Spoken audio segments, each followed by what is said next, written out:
I'm Monica Reed, 32, a financial analyst in Bakersfield, California.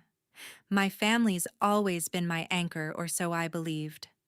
Last spring, I pitched a dream trip to London for my parents' 30th anniversary.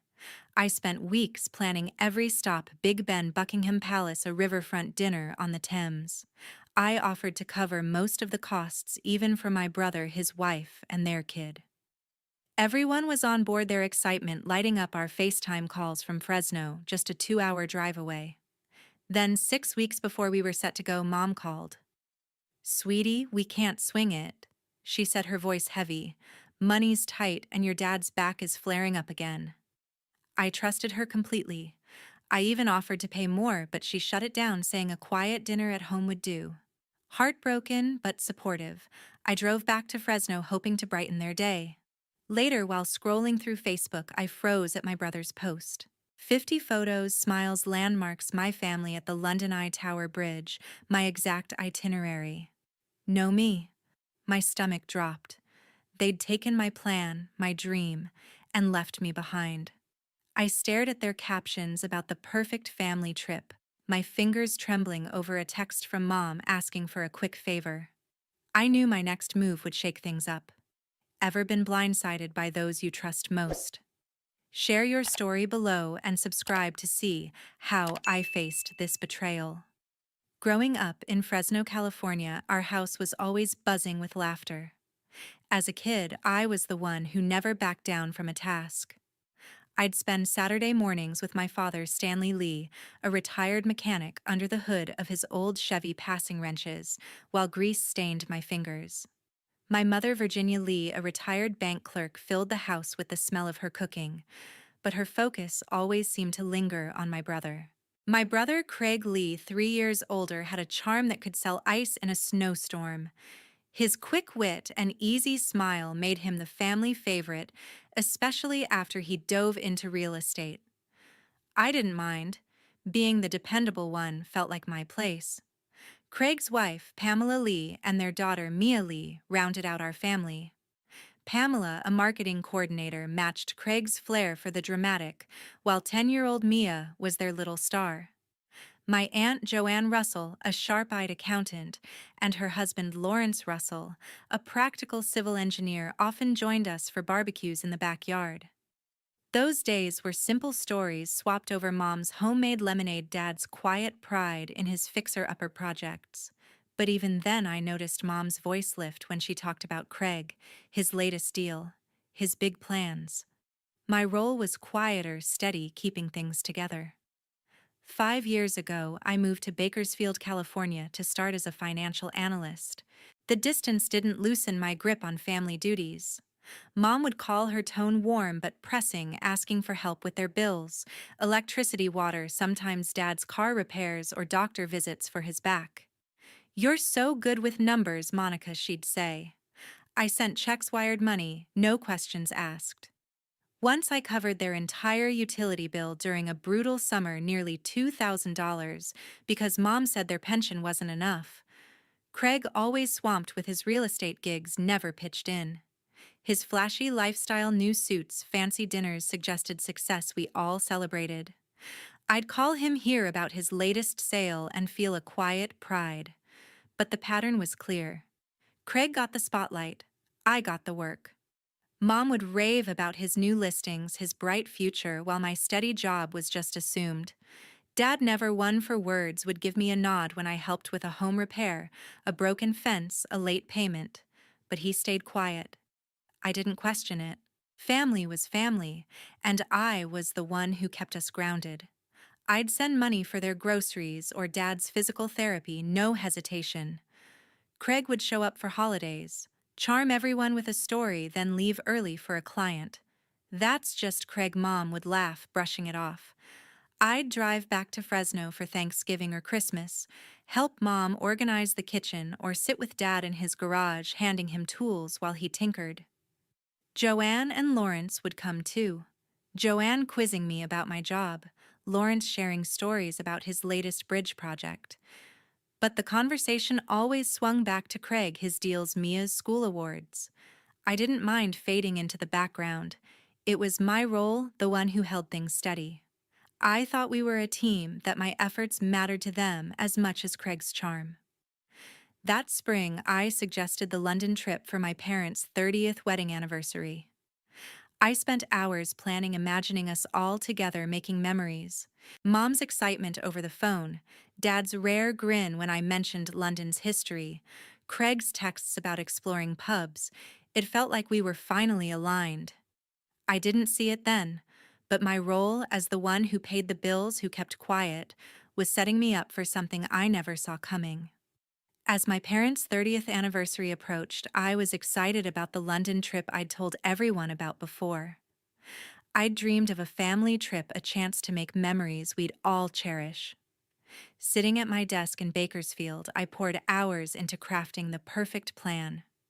We'd start with Big Ben's booming chimes, stroll through Buckingham Palace's gilded gates, and end evenings with West End musicals, Phantom of the Opera for Mom's love of drama. I imagined us all, Mom, Dad, my brother, his wife, their daughter, my aunt and her husband snapping photos at Tower Bridge, laughing over fish and chips. On a FaceTime call to Fresno, I shared the itinerary. "Monica, this is incredible." Virginia exclaimed, her eyes sparkling. Stanley, usually reserved, grunted approval, mentioning London's war history. My brother texted pubs and palaces I'm in. His wife gushed about shopping their daughter about Harry Potter tours. The excitement was contagious. I spent nights refining every detail, reserving spots for a Thames River cruise, booking theater tickets, mapping out Covent Garden's bustling markets. Our group chat lit up with ideas. Craig suggested a soccer match at Wembley, while Pamela pushed for a fancy tea at the Savoy for Mia. Joanne, ever organized, sent me a list of must-see museums. Lawrence wanted to tour old bridges. "You've outdone yourself," Virginia said during one call, her voice warm. I grinned, picturing us all together sharing a moment bigger than our usual Fresno gatherings. I even checked accessibility options for Dad's occasional back pain, ensuring every stop worked for him. Weeks flew by, the trip feeling more real with every email confirmation. I created a shared spreadsheet listing each day's plan: mornings at Trafalgar Square, afternoons in Hyde Park. Craig joked about sneaking into a pub crawl, while Pamela sent links to designer boutiques. Mia, 10 and full of energy, begged for a Hogwarts-themed tour. I loved their enthusiasm, spending extra hours ensuring every detail was perfect. Virginia called often, her ideas piling up: a visit to Kensington Gardens, a stop at a historic bakery.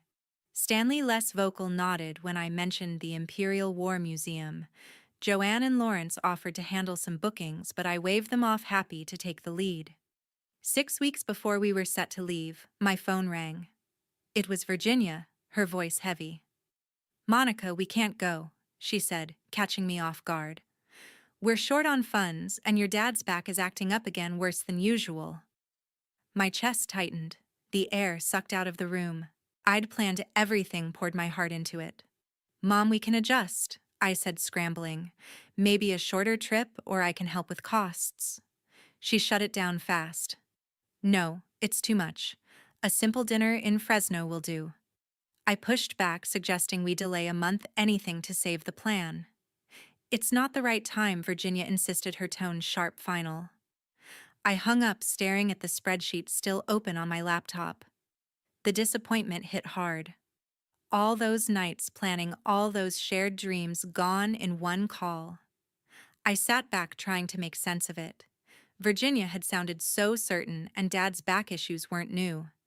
Maybe they were right. I thought a quiet dinner at their favorite Fresno bistro could still be meaningful. I told myself to trust them, to let go of the grand vision.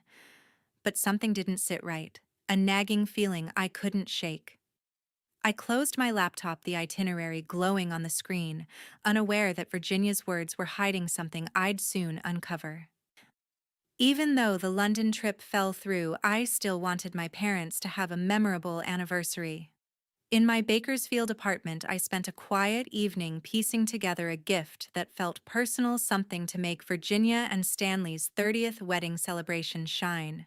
I dug through boxes of old photos, pulling out moments from our Fresno childhood, Craig and me building forts in the backyard, Mom's laughter at Thanksgiving dinners, Dad's grease-streaked hands fixing his Chevy. I arranged them carefully in a leather-bound album, each page a thread of our family's history. I added a bottle of Napa Valley Cabernet Sauvignon, a wine they'd savored at every special occasion, its deep red label catching the light. My handwritten card poured out my love, my pen lingering over words about their strength as a couple.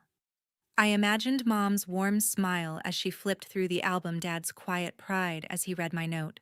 Mailing it felt too distant, so I decided to drive the 2 hours to Fresno myself, hoping to join their simple dinner and share the moment in person. The morning of their anniversary, I woke with a spark of excitement, my heart light at the thought of surprising them. I tucked the album wine and card into a gift bag, adding a small stuffed bear for Mia, picturing her delighted squeal. The drive to Fresno was familiar, the California sun warming the golden fields, my playlist humming with upbeat songs. I rehearsed what I'd say, imagining helping Mom set the table, teasing Lawrence about his bridge stories, catching up with Joanne over coffee. I pulled into their driveway just before noon, the house sitting quietly under a clear sky. Gift bag in hand, I walked to the front door, my steps eager. I knocked, waiting for Virginia's voice or Stanley's shuffle. Nothing. I rang the bell, then knocked again, louder. The silence was jarring, like a missed note in a familiar song. I stepped back, my stomach twisting. I circled the house, peering through the living room window. No lights, no decorations, no signs of the cozy gathering Mom had described. The kitchen was empty, no plates or flowers for a party. The garage door was up. Stanley's Chevy nowhere in sight. A cold unease crept over me, sharp and heavy. Virginia had been so clear about a quiet dinner at their favorite Italian bistro. Where were they? I dialed Mom's number, then Dad's both went straight to voicemail. I texted my brother, "Hey, I'm at Mom and Dad's for the anniversary. Where's everyone at?" No reply. I paced the porch, the gift bag growing heavy in my arms. Had they gone to Joanne's? Was Pamela hosting something last minute? I checked the time too early for a dinner out. The stillness of the house felt wrong, like a stage set left abandoned. I lingered, hoping someone would pull into the driveway, but the minutes dragged on. Finally, I set the gift by the door, tucking the card under the album to shield it from the wind. I scribbled a quick note, "Happy 30th, love Monica," and left it with the bear for Mia. The drive back to Bakersfield was heavy, the playlist now just background noise. I replayed Virginia's words about the cancellation, her insistence on money troubles, and Dad's back. The empty house didn't match her story. No one forgets an anniversary, especially not Mom, who thrived on family gatherings. I tried to rationalize it, maybe they'd gone to the bistro for lunch, or a sudden errand came up. But the unanswered calls, the silent texts, the deserted house, they all pointed to something I couldn't grasp. By the time I reached my apartment, a nagging doubt had settled in a whisper that the truth was hiding just out of reach. Back in Bakersfield, I couldn't shake the unease from finding Mom and Dad's house empty. The memory of their Fresno home curtains, closed, no trace of the anniversary dinner Virginia had promised, looped in my mind. I'd left a carefully chosen gift by their door, picturing Mom's smile, Dad's quiet approval. But the silence of that deserted porch haunted me. At my desk, spreadsheets blurred as I wondered what I'd missed. Had they changed plans without a word? I opened our family group chat. My fingers hesitating before typing, "Happy 30th anniversary, Mom and Dad. Hope you're celebrating big." I added a heart emoji, expecting Pamela's usual flurry of replies or Mia's excited stickers. Hours passed, my phone dark. No response from Virginia, Stanley, or anyone, not even Joanne, who never missed a chance to chime in. The quiet was sharp, slicing through my attempts to stay calm. That night, restless and unable to focus, I turned to Facebook, scrolling to distract myself. Then I froze. A post from Craig's account stared back at me, time-stamped that morning. He was grinning in front of the London Eye, its giant wheel glowing against the Thames at dusk. My heart lurched. I clicked to the next photo, Pamela and Mia arms linked, laughing at a colorful street market, a red double-decker bus parked nearby. The caption read, "London Vibes, Best Trip Ever." More images loaded. Big Ben's Golden Glow Tower Bridge lit up a pub table with steaming fish and chips. Each one echoed my canceled itinerary, the one I'd poured weeks into planning. My hands shook as I held the phone, a rush of heat flooding my chest. They were in London, not in Fresno. The money problems and Dad's back excuses felt like shards of glass cutting through my trust. I called Craig, my voice steady despite the storm inside. "Hey, I was at Mom and Dad's today. No one was there." "What's happening?" I asked, hoping for clarity. His tone was curt, distracted. "Yeah, we're all just swamped. Random stuff," he said, cutting the call short before I could press him. His words rang false, a flimsy cover that only deepened my suspicion. I returned to the Facebook post, each photo a fresh wound. Craig's smug grin, Pamela's carefree laugh, Mia's wide-eyed joy. Why lie about a simple dinner? Why leave me out of my own plan? I opened the group chat again, typing, "Just saw your London pics." Craig looks incredible. I hit send, my pulse hammering, waiting for anyone to explain. The chat stayed silent. No replies from Pamela, Lawrence, or even Mia, whose silence hurt the most. I sank onto my couch, the phone slipping into my lap. Virginia's voice replayed, her firm cancellation, the talk of a quiet Fresno evening. The empty house I'd found made those words a lie. The Facebook posts weren't old. Their timestamps screamed today. My family, Virginia, Stanley, Craig, Pamela, Mia, likely Joanne and Lawrence, had taken my itinerary and gone without me. The realization burned, a mix of shock and betrayal settling deep. I stared at the ceiling, questions swirling. Why deceive me? Was it planned, all of them in on it? The unanswered messages in the group chat felt like a wall shutting me out. I knew I had to dig deeper, but the weight of their secrecy made every step feel heavier than the last. The day after, my anger still simmered unresolved. Craig's evasive call and the family's silent group chat gnawed at me, pushing me back to his Facebook profile. 50 photos flooded his page, each one a fresh wound. Virginia stood radiant before Big Ben's golden face. Stanley beside her, his stern expression softened by a rare smile. Pamela posed on Tower Bridge, her coat catching the breeze, while Mia clutched a plush red phone booth, her grin wide. The hardest to stomach was a shot at the Ivy, the restaurant I'd picked for its warm elegance, their plates laden with the roast I'd envisioned for our family dinner. Every image, West End theaters, Thames riverboats. Covent Garden's colorful chaos mirrored my itinerary, stolen and displayed without me. My breath caught a wave of betrayal crashing over me. Virginia's post deepened the sting. Her caption, "Unforgettable family trip," glowed with pride, a slap against her claim of financial hardship. Craig's next photo showed Pamela's wrist adorned with a gleaming Rolex, captioned, "Spoiling my girls." Another had Mia waving a deluxe Lego. Big Ben set its price tag far from frugal. The extravagance obliterated their excuses, Stanley's back pain, their supposed money troubles. They weren't struggling. They were indulging, living my dream, while I'd stood alone on their empty Fresno porch. My hands shook, rage and hurt twisting together in my chest. I met Leslie, my best friend, at a Bakersfield diner, spilling the story over coffee. "They used your plan and ditched you." Leslie snapped, her eyes blazing. "Monica, that's betrayal. You need to call them out now." Her fury fueled mine, but I needed more than anger. I needed proof. That afternoon, a text from Jared, Craig's college buddy, lit up my phone. "Heard about London," he wrote. "Virginia thinks you're too independent, didn't need the trip. She's focused on Craig, says he's under financial stress, needs family support." My stomach churned. Independent, I'd crafted that trip for them. And Craig stressed. His posts screamed luxury. Then Virginia called, her voice syrupy. "Monica, "We're in a pinch," she said. "Craig's debts are piling up $10,000. The London trip stretched us thin. Can you help?" My blood ran cold. The trip wasn't a hardship. It was a deliberate choice funded while I was sidelined. Her request was pure manipulation, propping up Craig yet again. I gave a vague reply, ending the call quickly. My laptop glowed as I saved screenshots of every post, Craig's smug selfies, Virginia's boastful caption, Pamela's watch. I commented on Craig's latest, "These London pics are stunning. When did you go?"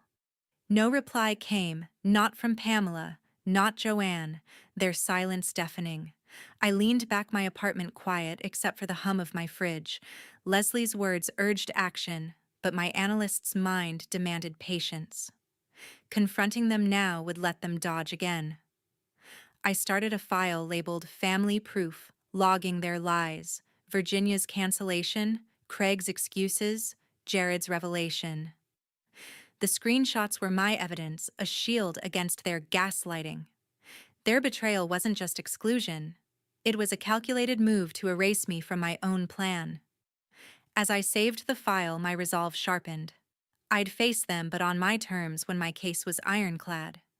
The next evening, I sat down with my laptop hands trembling as I opened my email. My document of evidence screenshots notes Jared's text lay ready. I drafted an email to Virginia Stanley Craig and Pamela attaching the London photos, Big Ben Tower Bridge, the Ivy. "I planned this trip for us. I wrote my words sharp, but calm. You went without me, lied about money troubles, and used my itinerary.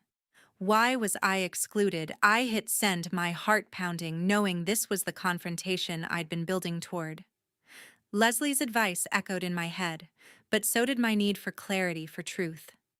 Virginia's reply came within hours, her tone breezy. "Monica, it was a last-minute trip," she wrote. "We used travel points, nothing planned. You're blowing this out of proportion." Her dismissal stung a flimsy lie that didn't match the Rolex or Lego set Craig had flaunted. Craig's email followed, aggressive and cold. "You're so selfish, Monica," he wrote. "We needed this as a family, and you're mad because you didn't pitch in." His words twisted the knife, accusing me of abandoning them when I'd been the one betrayed. I stared at the screen, my anger flaring at their refusal to own up. A text from Jared popped up, his words hesitant. "I'm sorry, Monica," he wrote. "I didn't agree with Virginia's call to leave you out, but I couldn't change her mind. She's set on Craig." His apology, though sincere, didn't soften the blow. Virginia called later, her voice thick with tears. "Monica, we're family," she sobbed. "We needed that trip to stay close." "Can't you understand?" Craig chimed in on a follow-up call, his tone desperate. "It's for Mia," he said. "She needs stability, and we're drowning in debt, $10,000. Their pleas felt like a script, a final attempt to guilt me into compliance. I cut them off. "No more," I said, my voice steady. "I'm done helping." I blocked Virginia's number, then Stanley's, then Craig's. The act felt like slicing a rope that had tethered me to their lies for too long. My chest lightened, a strange relief mixing with the ache. 4 months later, I heard through a mutual friend that Craig had sold his prized Mustang to cover debts, his flashy lifestyle crumbling. Virginia and Stanley had gone silent. No calls, no emails, their absence a confirmation of their guilt. Pamela and Mia faded from my life too, their silence louder than words. Joanne and Lawrence, once warm, never reached out, their loyalty clearly elsewhere. In Bakersfield, I leaned into a new life. Leslie invited me to a book club where I met Agnes, a sharp-witted teacher who loved debating novels as much as I did. We'd spend evenings at a cozy cafe dissecting stories with a small group, our laughter filling the gaps my family left. I poured my energy into work, my financial analysis sharper than ever, and found peace in small moments.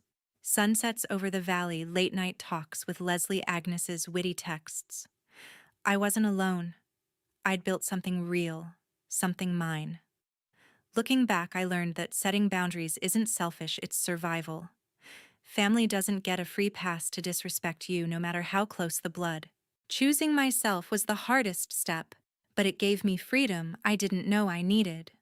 To everyone who's followed this story, thank you for listening. I'd love to hear your thoughts. Have you ever had to draw a line with family? Share below, and let's talk about what it means to stand up for ourselves.